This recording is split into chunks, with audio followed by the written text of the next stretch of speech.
I'm Dustin Nielsen for Top MMA News, and we've got Mark Pavelich, president and owner of the MFC 25 Vindication, Friday nights.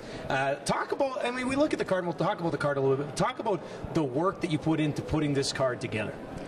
Well, it's just a progression of 11 years overnight success. You know, people say that all the time. It's funny. You know, they say that we're an overnight success, but we've been doing it for 11 years.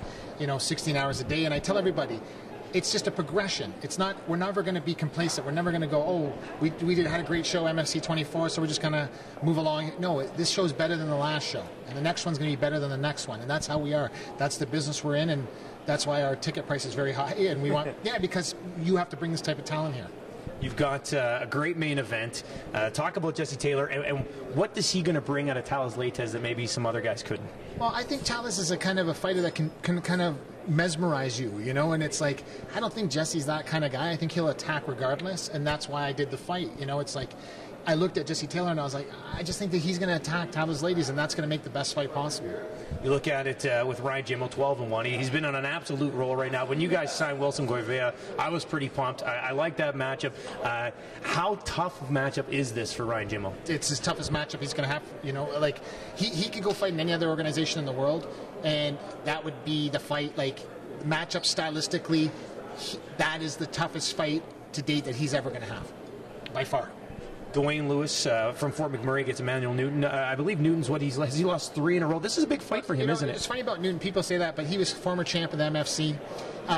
Even in his losses, there were 2 of them were very controversial, and he's a guy that I've seen him spar against lots of major league fighters, and like he's been able to handle those fighters, and I've heard that his training camp for this fight has been the best of all time.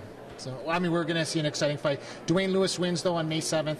He will be fighting for the title of the winner between Wilson Goivea and Ryan Jimmo. Oh, that'll be a great fight, too.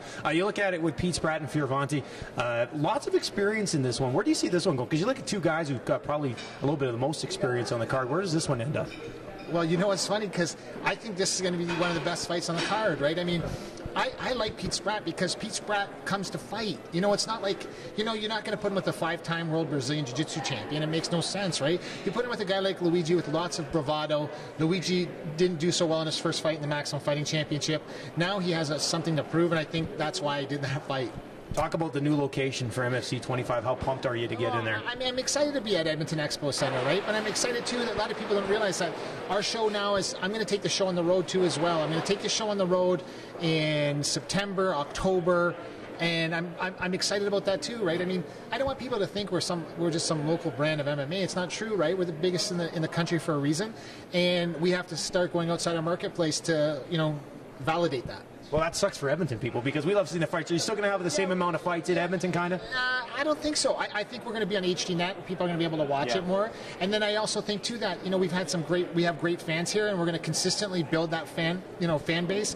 But at the same time, we get so much response from outside of Edmonton as well, that I think it's time to bring the show into those marketplaces. When you say those marketplaces, do you have any kind of idea of where you'd like to target? Yeah, and I address them as those marketplaces. Because the problem is that it's like lots of people watch what we do, and I like that. That's flattery, right? But at the same time, I don't want people jumping in front of me, with a subpar product, and then people thinking that's actually what mixed martial arts is, because that's not what it is. It's going to be a great show on Friday night. Mark, thanks a lot for doing this. My pleasure. Thank you. That is Mark Pavelich, president of MFC 25 Vindication, Friday right here in Edmonton. I'm Dustin Nielsen for Top MMA News.